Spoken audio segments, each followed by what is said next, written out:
Confucianism diasaskan oleh Konghucu. Ajaran Confucianism bukan agama secara mutlak tetapi merupakan aliran falsafah. Confucianism hanya diterima secara meluas pada zaman dinasti Han di bawah pemerintahan Maharaja Wu. Ajaran Confucianism menekankan kualiti peribadi manusia seperti kesopanan, kejujuran, menghormati kebaikan, keamanan, menghormati, berbudi pekerti yang tinggi dan bertanggungjawab. Ajaran Confucianism menekankan pengamalan nilai dan moral yang baik. Selain itu, ajaran ini mementingkan soal kemanusiaan, ren dan perasaan kasih sayang sesama manusia.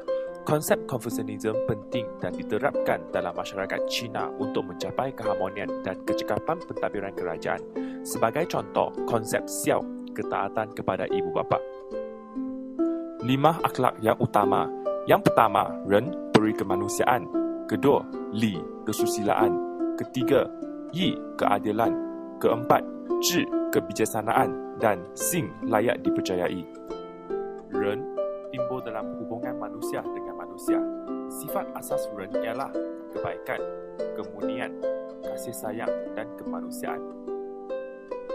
Li merujuk kepada kepentingan upacara dan kelakuan budi bahasa. Merupakan peraturan-peraturan bagi tingkah laku yang betul. Juga merupakan satu set nilai-nilai yang diajarkan oleh orang-orang terdahulu bagi menghasilkan masyarakat yang teratur dan harmoni. Ini keadilan, kebenaran, kewajipan dan kekuatan. Setiap orang mempunyai sesuatu perkara atau tugas tertentu yang perlu dilaksanakan. Dari sudut etika, ia perlu dilaksanakan untuk kebenaran. Contohnya, raja hendaklah bersifat seperti raja. Pembesar hendaklah bersikap seperti pembesar, ayah hendaklah bersikap seperti ayah dan anak hendaklah bersikap seperti anak. Zhi secara literal bermaksud kearifan atau kebijaksanaan. Zhi merupakan gabungan kata-kata yang bermaksud hari, matahari atau setiap hari. Maka manusia dikatakan bijaksana jika setiap hari memiliki kesedaran.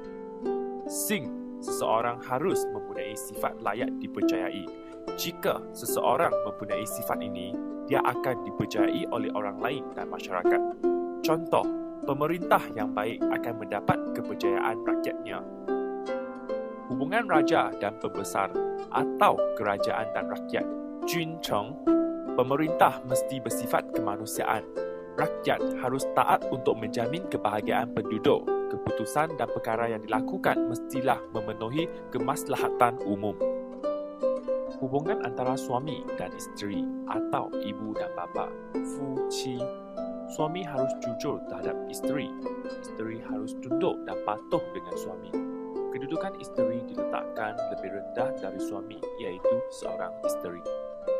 Hubungan antara bapa dan anak atau ibu bapa dan anak-anak. Fu zi.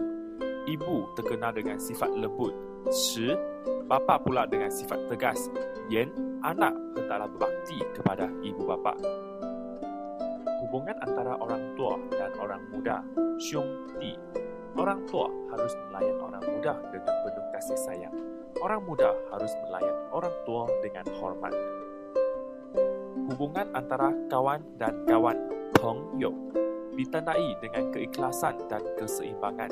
Tidak boleh memilih sahabat berdasarkan kepada paras rupa, harta benda, kedudukan, pangkat, keturunan dan unsur-unsur kebendaan kerana perkara-perkara ini tidak dapat menjamin keikhlasan dalam sesuatu persahabatan.